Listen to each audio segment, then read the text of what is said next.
آتا ہے اللہ کے رسول نے 1400 سال پہلے فرمایا تھا کہ اسلام آیا تھا تو اجنبی تھا، ایک زمانہ ایسا آئے گا کہ اسلام پھر سے اجنبی بن جائے گا، دین کا صرف نام باقی رہ جائے گا، شریعت کی صرف رسم باقی رہ جائے گی۔ تو صحابہ اکرام نے عرض کیا یا رسول اللہ اس کے بعد دین کا کیا ہوگا؟ تو آپ نے فرمایا کہ ہر 100 برس کے اندر اللہ تعالیٰ ایک عظیم شخصیت کو پیدا فرمائے گا، ایک عظیم مجدد کو پیدا فرمائے گا جو 100 سال کے بعد دین کی تجدید فرما دے گا اور سنت کو زندہ فرما دے گا۔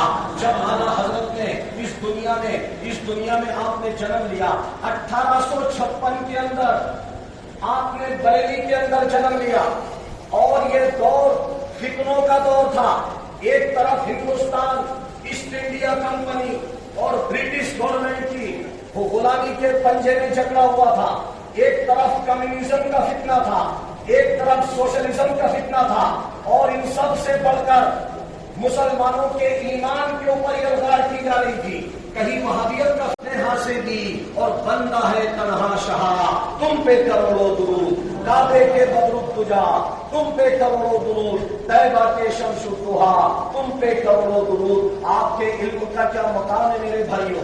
اللہ کا ولی جب پیدا ہوتا ہے تو ماں کی گود سے اللہ کا ولی بن کر پیدا ہوتا ہے۔ 4 سال کی عمر میں آپ نے قرآن مجید نازلہ ختم فرمایا، 7 سال کی عمر میں آپ علم و کلام، علم شریعت میں اور علم دین میں ماہر بن کر کے پیدا ہوئے۔ 14 سال کی عمر میں آپ نے فتویٰ جاری فرما دیا اور مفتی کا خطاب پا لیا۔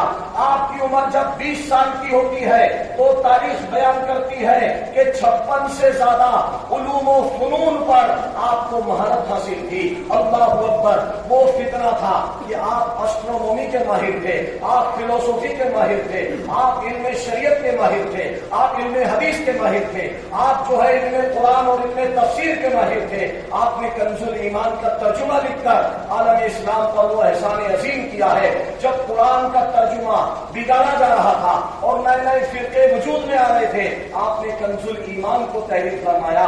جب دنیا میں یہ اعلان کیا گیا کہ زمین گھوم رہی ہے، گردش کر رہی ہے اور چاند ستارے ساکن ہیں، تو بڑے بڑے سائنٹسٹ کو چیلنج کر کے اعلیٰ حضرت نے اپنا رسالہ جو زمین ساکن ہے کے نام سے آج بھی انٹرنیٹ پر اویلیبل ہے، وہ رسالہ آج بھی موجود ہے، جس میں آپ نے 100 دلیلیں قرآن سے دی اور 2000 دلیلیں سائنٹیفک میتھڈ سے دے کر آپ نے ثابت کیا کہ زمین ساکن ہے اور چاند ستارے اس کے گرد گردش کر رہے ہیں۔ سبحان اللہ! وہ علم کا مقام تھا، وہ دریا آپ نے رواں فرمایا۔ آپ دیکھیے کہ آپ کے پاس ایک علی گڑھ یونیورسٹی کے پروفیسر ہیں جن کو ایک کیمسٹری کا مسئلہ ایک درپیش آیا، لیکن جب پورے ہندوستان میں اس مسئلے کا حل نہیں ملا، کسی نے ان کو کہا کہ آپ بریلی چلے جائیں اور بریلی جانے کے بعد یہ مسئلہ دریافت کریں۔ اس پروفیسر نے جواب دیا کہ مجھے تو بتایا گیا ہے کہ جرمنی میں جو اس وقت جو کیمسٹری کا ماہر ہے وہی اس کا جواب دے سکتا ہے، اس کا جواب ہندوستان کے ماہرین کے پاس نہیں ہے۔ تو سید سلیمان اشرف جو کہ شعبہ دینیات کے پروفیسر تھے، انہوں نے ان سے کہا کہ جرمنی تو بہت دور ہے، آپ بریلی شریف علی گڑھ سے جائیے، کچھ گھنٹے کا راستہ ہے۔ امام احمد رضا نام سے ایک عالم دین ہے جو آپ کے اس فارمولے کا جواب دے دیں گے۔ تو انہوں نے کہا کہ جب ہندوستان میں کوئی جواب نہ دے پایا تو بریلی کے مولانا صاحب اس کا کیا جواب دیں گے؟ کہا کہ آپ جرمنی چلے جائیے گا، لیکن جب ہندوستان میں اس کا جواب مل رہا ہے تو آپ کو جانے میں کیا دقت ہے؟ چنانچہ وہ علی گڑھ سے بریلی شریف جاتے ہیں۔ اعلیٰ حضرت عظیم البرکت بستر عدالت پر تھے، آپ کی زندگی میں زیادہ تر آپ علیم رہے ہیں، بستر عدالت پر تھے اور آپ سے تعارف کروایا گیا کہ فلاں یونیورسٹی کے پروفیسر آئے ہیں جو آپ سے ملاقات کرنا چاہتے ہیں، کیمسٹری کا ایک مسئلہ ہے، آپ سے پوچھنا چاہتے ہیں۔ اعلیٰ حضرت نماز کے لیے وضو فرما رہے ہیں، فرمایا کہ عرض کرو کیا مسئلہ ہے؟ پروفیسر صاحب نے دیکھا کہ آپ تو علیم ہیں، آپ نماز ادا کر رہے ہیں، آپ آرام سے نماز ادا کر لیں، کچھ آرام ہو جائے تو میں مسئلہ عرض کروں۔ کہا نہیں، تم عرض کرو کیا مسئلہ ہے؟ مجھے کاش ہو گئی۔ بیوی نے کہا میں اس پانی میں غسل کروں گی، اس کے شوہر نے کہا کہ تمہیں اس پانی میں غسل کرنے کی ضرورت نہیں ہے۔ دونوں کے اندر کشمکش ہوئی، تکرار ہوا، مس انڈرسٹینڈنگ ہوئی۔ بیوی نے اتنا سنا تو شوہر سے کہہ دیا کہ مجھے تو غسل کرنا ہے۔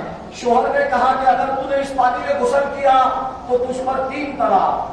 اتنا سنتے ہی اس عورت نے اس پانی کے اندر ڈبکی لگائی اور غسل کر لیا۔ تمام مفتیان کرام سے فتویٰ پوچھا گیا کیا طلاق واقع ہو گئی ہے؟ اس شوہر نے جب یہ کہا تھا کہ اے بیوی اگر تو نے اس پانی میں غسل کیا تو تجھ پر 3 طلاق، تو اتنا سننے کے بعد بیوی نے غسل کر لیا تھا، لہذا طلاق واقع ہو گئی ہے، وہ بیوی اس پر حرام ہو گئی ہے۔ تمام مفتیوں نے فتویٰ دے دیا، لیکن جب بریلی شریف میں یہ فتویٰ آیا، اعلیٰ حضرت کے سامنے آیا، اعلیٰ حضرت کی بارگاہ میں آیا، آپ نے فرمایا کہ ٹھہر جاؤ، ابھی طلاق واقع نہیں ہوئی ہے۔ تمام لوگ حیرت میں پڑ گئے کہ اے اعلیٰ حضرت بتائیے کیسے طلاق واقع نہیں ہوئی ہے؟ اعلیٰ حضرت نے اس کا جواب دیا کہ جب اس شوہر نے یہ کہا تھا کہ تو نے اس پانی میں غسل کیا تو تجھ پر 3 طلاق، اتنے لمحے میں وہ پانی بہ چکا تھا۔ اب اس کی بیوی نے جس نے غسل کیا وہ دوسرا پانی تھا، اور دوسرے پانی میں غسل کرنے کی وجہ سے طلاق واقع نہیں ہوئی ہے۔ تمام علماء کرام پکار اٹھے، ڈال دی قلب میں شریعت مصطفیٰ سیدی اعلیٰ حضرت پہ لاکھوں سلام۔ بڑی درود پاک اللہم صلی علی سیدنا مولانا محمد و علی وسلم، صلاۃ و سلام علیک یا رسول اللہ۔